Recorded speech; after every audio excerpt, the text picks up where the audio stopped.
Hello बच्चों, तो चलिए इस प्रश्न को पढ़ते हैं। एक विभवमापी का 1 मीटर लंबा तार PQ एक प्रामाणिक सेल E1 से जोड़ा गया। एक अन्य सेल E2 जिसका विद्युत वाहक बल 1.02 वोल्ट है, दिए गए परिपथ चित्र में प्रतिरोध R तथा स्विच S से जोड़ी जाती है।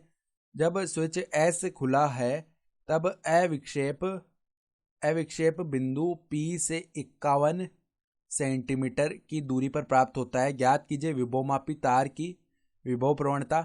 नंबर 2, सेल E1 का विद्युत वाहक बल। नंबर 3, जब स्विच S को बंद किया जाता है तब अविक्षेप बिंदु P अथवा Q की ओर विस्थापित होगा। कारण सहित समझाइए। ठीक है, तो हमें ये तीनों भाग हल करने हैं। तो प्रश्न में आगे बढ़ने से पहले इस प्रश्न से संबंधित जो मुख्य उदाहरण है उसकी हम चर्चा कर लेते हैं। तो देखो, मुख्य उदाहरण क्या हो जाएगी। हम देखो विभव प्रवणता जानते हैं। विभव प्रवणता का सूत्र, विभव प्रवणता, इसको हम अगर K से दर्शाएं तो इसका जो सूत्र होता है वो क्या होता है। तार के सिरों पर विभवांतर, तार के सिरों पर विभवांतर, इसको हम V लिख लेते हैं बट्टा में तार के लिए संतुलन लंबाई या तार की लंबाई भी लिख सकते हैं। ठीक है, पूरे तार की अगर बात कर रहे हैं, पूरे तार के सिरों पर विभवांतर लिया तो पूरे तार की लंबाई लिख लेते हैं, इसको L लिख लिया। तो यहाँ से V का जो मान है वो KL भी लिख सकते हैं हम। तो अब हम क्या करते हैं, इस सवाल के मुख्य हल पे आ जाते हैं। तो पहला भाग हल कर रहे हैं। पहले तो हमें विभव प्रवणता बतानी है ना। तो विभव प्रवणता देखो हम कैसे बता सकते हैं। विभवमापी तार की हमें बताया हुआ है कि E1 से जोड़ा गया है। E2 का जो विद्युत वाहक बल है वो दिया हुआ है। ठीक है, तो E2 का विद्युत वाहक बल है, हमें तो PQ तार की क्या निकालनी है, विभव प्रवणता निकालनी है। तो पहले क्या है, स्विच S खुला ही तो है। ठीक है, तो स्विच S जब खुला है हमारे पास, तो यहाँ पे देखो हमें क्या बताया हुआ है। स्विच S अगर खुला है तो उसके लिए हमारे पास अविक्षेप बिंदु कितनी दूरी पर आया, यानी कि हमारे पास देखो 51 सेंटीमीटर की दूरी पर आया। जब स्विच S खुला है तब अविक्षेप बिंदु P से 51 सेंटीमीटर की दूरी पर दिया हुआ है ना। ठीक है, तो इसका मतलब क्या हो गया कि अगर हम विभव प्रवणता लिख रहे हैं यानी कि K का मान लिखें तो वो किसके बराबर आएगा। देखो हमारे पास जो तार के सिरों पर विभवांतर है यानी कि E2 के लिए जो विभवांतर वो कितना दिया हुआ है, 1.02। तो 1.02 वोल्ट बट्टा में इसके लिए जो संतुलन लंबाई है वो कितनी है, 51 सेंटीमीटर।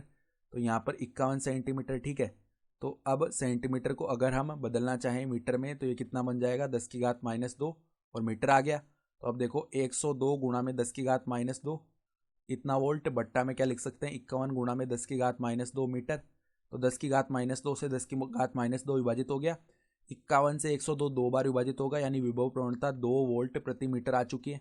ठीक है, तो ये तो विभव प्रवणता ही पहला भाग हमारा हल हो गया। फिर दूसरे भाग में सेल E1 का उसने विद्युत वाहक बल पूछा है। ठीक है, तो सेल E1 का जो विद्युत वाहक बल है वो अगर हम निकालना चाहें तो देखो ये विद्युत वाहक बल हम कैसे निकाल सकते हैं। यहाँ पर हमारे पास विभव प्रवणता तो है, तो दूसरे भाग में सेल E1 का जो विद्युत वाहक बल है वो अगर हम निकालना चाहें तो K गुणा में, यानी विभव प्रवणता गुणा में इसके लिए जो संतुलन लंबाई है, यानी E1 तो पूरे तार के लिए है तो पूरे तार की लंबाई आ जाएगी, कितनी है, 1 मीटर है। ठीक है, तो E यानी K गुणा में 1 मीटर आ जाएगा। तो K का मान कितना है, 2 वोल्ट प्रति मीटर, और गुणा में देखो 1 मीटर आ गया तो मीटर से मीटर विभाजित हो गया तो 2 वोल्ट आ जाएगा हमारे पास में E1 का मान। ठीक है, दूसरा भाग भी हल हो गया। फिर वो क्या बोल रहा है कि जब स्विच S को बंद किया जाता है तब अविक्षेप बिंदु P अथवा Q की ओर विस्थापित होगा। ठीक है, तो यहाँ पे देखो तीसरे भाग में जब हमने स्विच S को बंद कर दिया उसके बारे में लिख लेते हैं। तो तीसरे भाग में स्विच S बंद करने पर देखो, जैसे ही हम स्विच S बंद करेंगे ना तो यहाँ पर क्या होगा, जैसे हमने स्विच S को बंद किया तो अब E2 में से तो कोई धारा नहीं जाएगी क्योंकि यहाँ पर तो अविक्षेप की स्थिति हमें बताई हुई है। तो इसका मतलब क्या है, स्विच S बंद करने पर भी अविक्षेप की स्थिति में कोई भी परिवर्तन नहीं आएगा। ठीक है, तो स्विच S बंद करने पर अविक्षेप की स्थिति में अविक्षेप की स्थिति में कोई परिवर्तन नहीं आएगा। ठीक है, कोई परिवर्तन नहीं आएगा। इसका मतलब क्या है कि कोई भी विस्थापन नहीं होगा। ठीक है, तो ये हमारे उत्तर हो गए। तो आशा करता हूं कि आपको ये प्रश्न समझ में आया होगा। धन्यवाद।